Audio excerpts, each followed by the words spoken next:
बिस्मिल्लाहिर्रहमानिर्रहीम। अस्सलाम वालेकुम। हकीकत टीवी साइंस एंड हेल्थ में खुश आमदीद। पाकिस्तान ने इस वक्त अपने करीबी ममालिक को बता दिया है कि वो इंडिया पर अटैक करने के लिए जा रहे हैं, और ये जो अटैक होगा इस दफ़ा ये बहुत बड़ा अटैक होगा, भरपूर अटैक होगा। इसमें तैयारे भी पार्टिसिपेट करेंगे, मिसाइल भी पार्टिसिपेट करेंगे, टारगेट्स भी हमने लॉक किए हुए हैं। ये बहुत बड़ा अटैक होने जा रहा है, और ये अटैक आप देख रहे हैं जो ईरान, सऊदी अरब और दीगर ममालिक इसमें रोल प्ले कर रहे हैं कि लास्ट ये असल में रोल है कि किसी तरह ये जंग रुक जाए। ये सिर्फ इसका वेट है। अब पाकिस्तान अटैक करने जा रहा है क्योंकि ये जंग नहीं रुकनी, और ये रुकनी नहीं थी पहले दिन से ही। ये कोशिश की गई थी सऊदी अरब, चाइना, तुर्की, रूस और दीगर ममालिक की जानिब से, पहले भी कोशिश की गई थी और अब भी है, लेकिन ऑलमोस्ट ये चीज़ फाइनल है। अब आप देखेंगे बड़ा अटैक होने जा रहा है, लेकिन इससे पहले कि पाकिस्तान अटैक करे, इंडिया शायद इससे बड़ा अटैक करने जा रहा है पाकिस्तान पर। अब इन दोनों में से कौन पहले अटैक करेगा, आप यहां से अंदाजा लगा लें कि आज मोदी की मुलाकात हुई है तमाम चीफ से, बहुत बड़ी मुलाकात थी। पहले राजनाथ सिंह ने तमाम चीफ से मुलाकात की, सीडीएस समेत। अब मुलाकात हुई है तमाम चीफ की, जिसमें नेवल चीफ है, आर्मी चीफ है और एयर फोर्स के चीफ है, और इसमें सीडीएस भी शामिल थे। और आप सोचें कि इसमें अजीत डोवल, डिफेंस मिनिस्टर, ये भी प्रेजेंट थे। खाली ये मुलाकात नहीं हुई, मोदी की मुलाकात हुई है आर्म फोर्सेस के रिटायर्ड लोगों से, जिसमें बड़े पैमाने पर तकरीबन बड़े प्रोमिनेंट जो एयर फोर्स के चीफ थे, आर्मी चीफ थे, नेवी के चीफ थे, और दूसरे अहम तरीन ऑफिसर जिन्होंने फौज के अंदर बड़ा टाइम गुजारा है। अब ये जो सारी मीटिंग्स हुई हैं, एक तो ऑफिशियल मीटिंग है, जाहिर सी बात है, जिसमें ये सारे आए हैं, चीफ मोदी ने मुलाकात की है।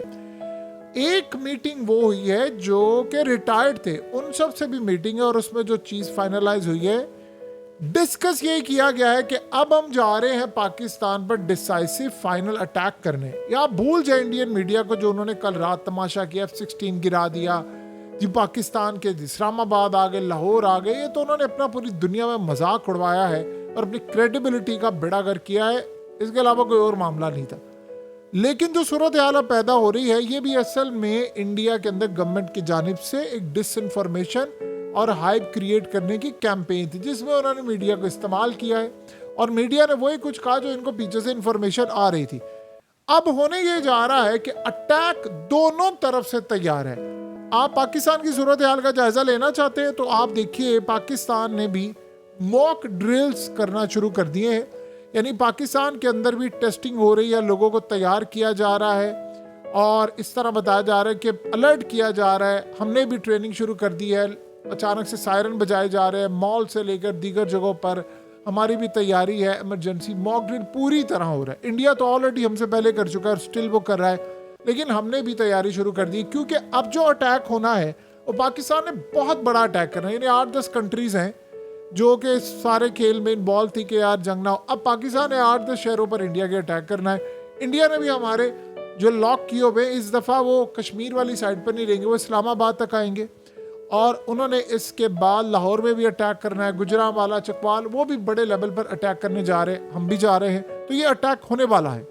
मेन बैटल ग्राउंड इसमें कश्मीर बनेगा, और कश्मीर बेचारा इस वक्त, यानी आप सोचो उन बेचारों की क्या हालत हो रही है।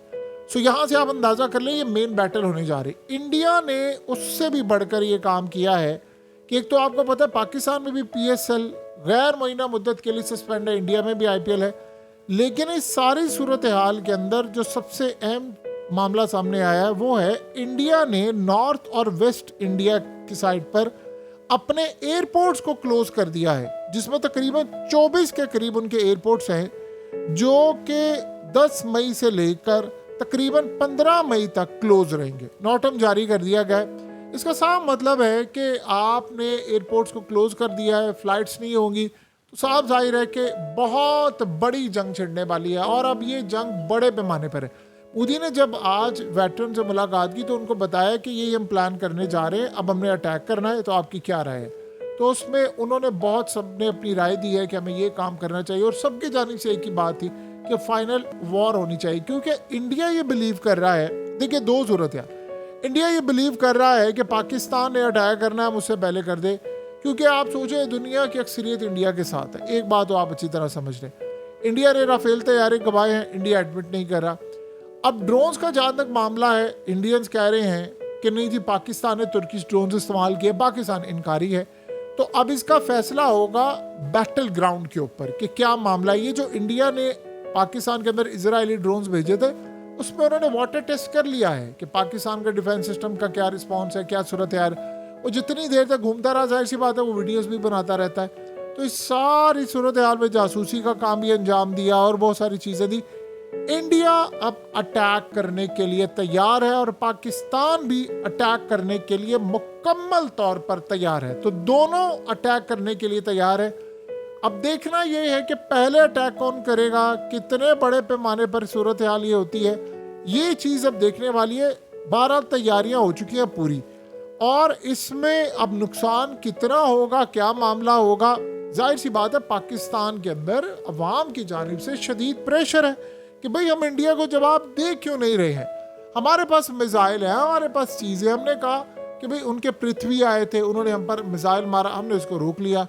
इंडिया ने मिसाइल हमारे बहुत सारे इलाकों में मारे, तो ड्यू है। अब पाकिस्तान के अंदर लोगों में बेचैनी पाई जाती है कि भाई हम जवाब क्यों नहीं दे रहे। हर किसी के जहन में एक ही बात है कि जवाब देना कब है, क्यों नहीं दे रहे। इतने दिन गुजर गए, ड्रोन उनके आ रहे हैं, मिसाइल वो रोज मार रहे हैं। इंडिया ये समझ रहा है कि हम अपर हैंड पर हैं, हमारे पास S-400 है, हमने पाकिस्तान में मिसाइल मारे, वो मिसाइल रुके नहीं, वो जाकर लगे। जबकि पाकिस्तान ने कहा कि हमने बहुत सारे जो मिसाइल हैं वो भी मारे हैं। सो इस सूरत हाल के अंदर जो भी मामला है, ये असल में अब लड़ाई बड़ी खतरनाक होने वाली, बहुत ज़्यादा तबाहकुन है जिसका आप और हम अंदाज़ा नहीं कर सकते, क्योंकि दोनों जानिब से इस वक्त प्रेस कॉन्फ्रेंस और ये तमाम चीज़ें हो रही हैं। लिहाजा अब जो अगला मरहला आने वाला है उसमें अमेरिका ने भी हाथ हटा लिया है, अब सारी कंट्रीज ने भी हाथ हटा लिया है। इसमें अब आपको कुछ ऐसी टेक्नोलॉजीज का इस्तेमाल होता हुआ नजर आएगा जब ये जंग बढ़ेगी, वो है EMP का हमला। और EMP का हमला हो जाना है इस जंग के अंदर, ये आप ज़हन में रखिएगा।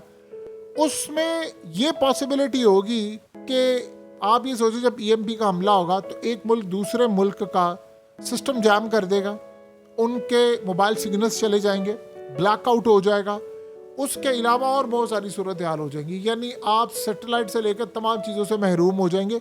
ये बड़े पैमाने पर इस वक्त होने के लिए जा रहा है।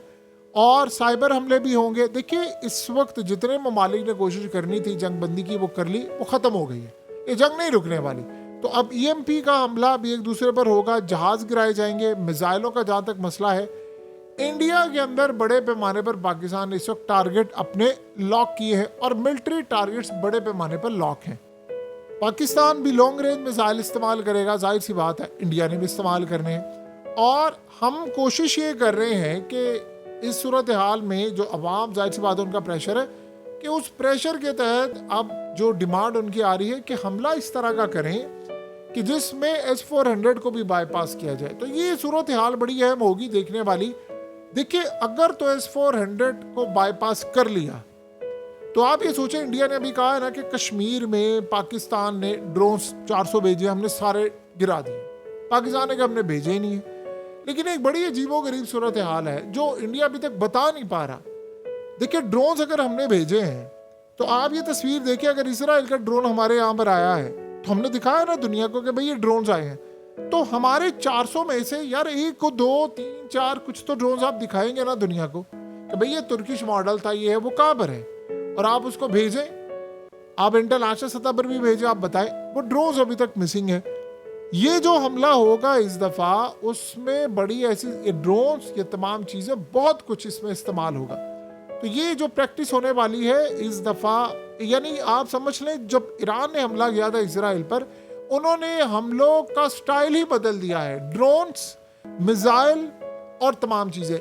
ईरान चूँकि एयरफोर्स के हवाले से ज़रा थोड़ा सा कमज़ोर है, उनके जहाज़ वगैरह, लेकिन बाकी चीज़ों में बड़ा स्ट्रांग है। तो इस दफ़ा ये दो जो ताकतें हैं इंडिया और पाकिस्तान की, इनका सिस्टम ये होने वाला है मिसाइल, ड्रोन्स प्लस जहाज़, और दोनों इस वक्त इस पोजीशन में है कि स्ट्रांग मुकाबला होने वाला है। तो लिहाजा इसमें याद रखिएगा 150-200 जहाज़ों ने आपस में मुलाकात करनी है, डॉग फाइट होनी है, उसमें पलड़ा किसका भारी रहेगा ये पता चल जाएगा। लेकिन ये ज़्यादा दूर अब मामला नहीं है। इंडिया इस वक्त बहुत ज़्यादा ओवर कॉन्फिडेंट है, और ओवर कॉन्फिडेंट के अंदर देखने वाली सूरत हाल ये है कि कल तक तो वो इस्लामाबाद को भी फतह कर चुके थे। देखिए, इंडिया के अंदर जो रहने वाले लोग हैं उनसे गुजारिश है कि भाई आप अपने मीडिया पर ना जाएं। यानी इस सूरत हाल में आप कोई तो बंदा पूछे ना कि कल किस तरह आपने इस्लामाबाद फतह कर लिया, आपने किस तरह लाहौर पर कब्जा कर लिया, कराची पोर्ट आपने तबाह कर दिया, आपने फौज कोयटा में दौड़ा दी और वहाँ पर फौज उतार दी, आपने F-16, आपने पता नहीं क्या कुछ कर दिया। ये क्यों झूठी खबरें फैलाकर आपने अपना मजाक उड़ाया? तो आपकी अपनी क्रेडिबिलिटी डाउन हुई है, चाहे सोर्स आपका कोई भी था। हकीकत टीवी साइंस एंड हेल्थ की इस वीडियो के नीचे कमेंट ज़रूर कीजिए, अपनी राय का इजहार ज़रूर करें और इस वीडियो को हर जगह शेयर करते हुए चैनल को सब्सक्राइब ज़रूर करें।